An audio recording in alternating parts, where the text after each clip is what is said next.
let's dig into a little bit more of the heart on a anatomic level. So it is located in the portion of the body called the mediastinum, meaning the middle of the thorax. It is posterior to the sternum, so it's behind the sternum and between the lungs. Why do we typically think of the heart as being on the left side of the body? We think that because the heart is indeed slightly rotated, and it's also tilted a little bit.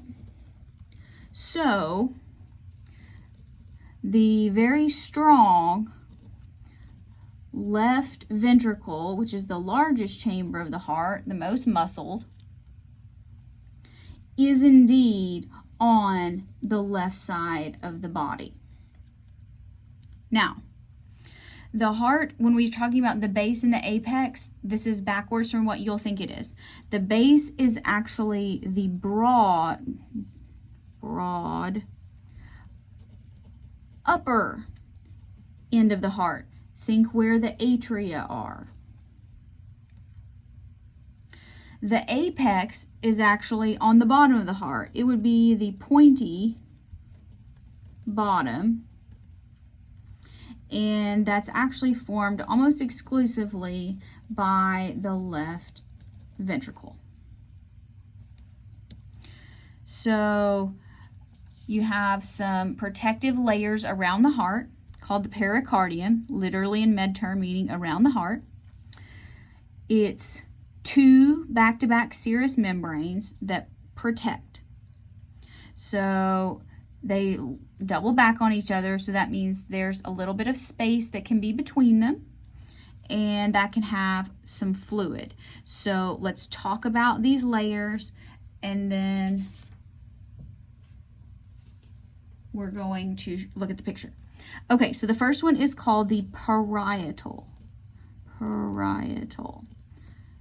pericardium. This is going to be the outer covering. So it is tough. It's actually white. So if you've seen anatomic pictures where the heart looks white, that would be you're looking at the parietal pericardium. If you remember from A&P1, it's dense, irregular connective tissue, and it's what anchors the heart.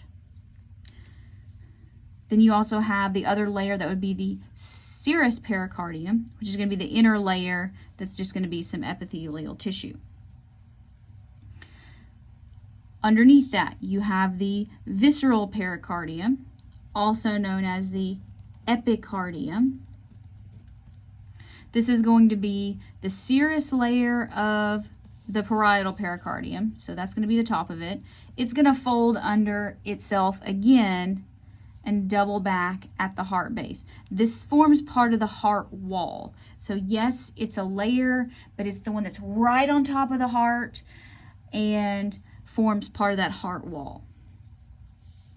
Then you have something called the pericardial cavity. Just write this down. We're going to look at it on the diagram. It's going to make more sense in a minute. So this is a potential space. There shouldn't actually be air in it.